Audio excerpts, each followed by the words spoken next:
Abdukarim kelibdi, qani hozir ozgincha pul ishlab olamiz. Mana yoningizda pul bormi hozir? Bor qancha? 200 dollar qo'ying-da.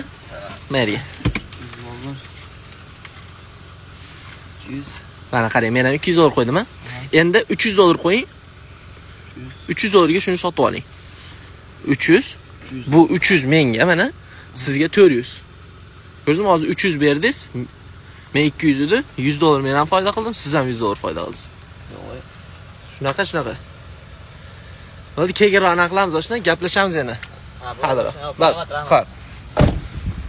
Amerikani pasportini olish uchun qancha vaqt ketadi? Bu sizni qaysi davlatdan kelganingizga bog'liq. Lekin juda ham ko'p davlatlarga hamda O'zbekistonga 5 yil yurish kerak. Ya'ni green karta bilan Amerikani green kartasi bilan Amerikaning ichida 5 yil yurganingizdan keyin bemalol pasportga topshirib fuqaroligini olsangiz bo'ladi. Qanaqa qilib borsa bo'ladi Amerikaga, yo'llari bormi debdilar. Student viza, green karta, ishchi viza, turizm vizasi, biznes viza, talant vizasi, kasal vizasi. Agar oson yo'lini bilsa, nega o'zi Meksika bilan keldi deyapti. Meksika orqali harakat qilgan bu aka, qaranglar. Meksika orqali kelishga ana 15 ming, 20 ming bersang 100% olib borib qo'yaman deydiganlar boru, shularga pul berib harakat qilgan. Kelyapti, bu yerda qamoqda o'tirgan. Anaqa Meksikani qamoqda o'tirib, shu 15 ming puliga kuyib, haligi pul olganlar yo'q bo'lib qolishgan. Xullas, pulga kuyib, evaziga qamoqda, xullas, rosa qiynalib chiqdi. Keyin qaytib bordi. Bu aka Ukraina fuqarosi, Ukrainada katta bo'lgan yoshligidan. Keyin xullas Ukrainada urush boshlangandan keyin u birinchi kelib ketib anaqa Meksika orqali kela olmasdan qiynalib, pulga kuyib qaytib ketgandan keyin Ukrainada urush bo'lib qolgani tufayli majburiy Amerika hozir Ukraina fuqarolarini qabul qiladi bemalol. Shu orqali keldi bu aka.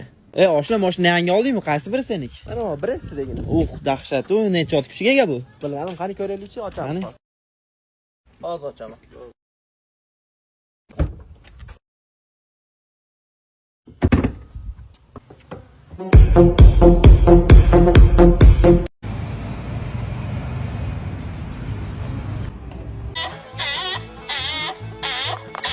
Muhammadiyor Amerikaga student bo'lib kelib, ham o'qib, ham ishlab yursa bo'ladimi? Assalomu alaykum. Bitta narsani esingizda tutishingiz kerak. Siz Amerikaga F1, ya'ni student viza orqali kelmoqchisiz va bu yerda siz student bo'lasiz. Va asosiy maqsadingiz o'qish bo'lishi kerak.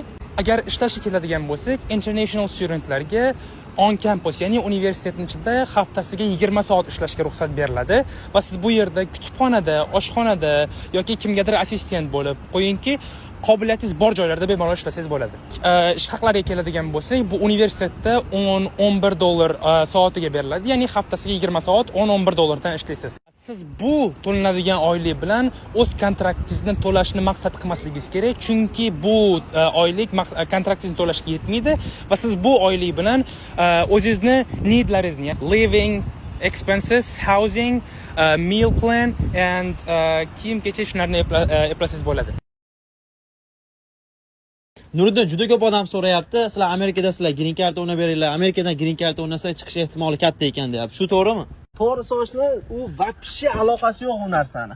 Masalan, aytaylik, Amerikadan o'ynaydimi? Umuman farqi yo'q. O'zbekistonda vaqti interneti ishlamaydigan joyda bo'ladimi yoki Amerikada o'ynaydimi? Umuman farqi yo'q. Rossiya boshqa umuman davlat farqi yo'q demoqchisiz, to'g'rimi? Vaqti farqi yo'q. Xullas, xohlagan joyda o'ynasa bo'laveradi. O'zimiz o'rgatamiz, shu green card vaqti kelsin, oktyabrda 6-sida boshlanadi.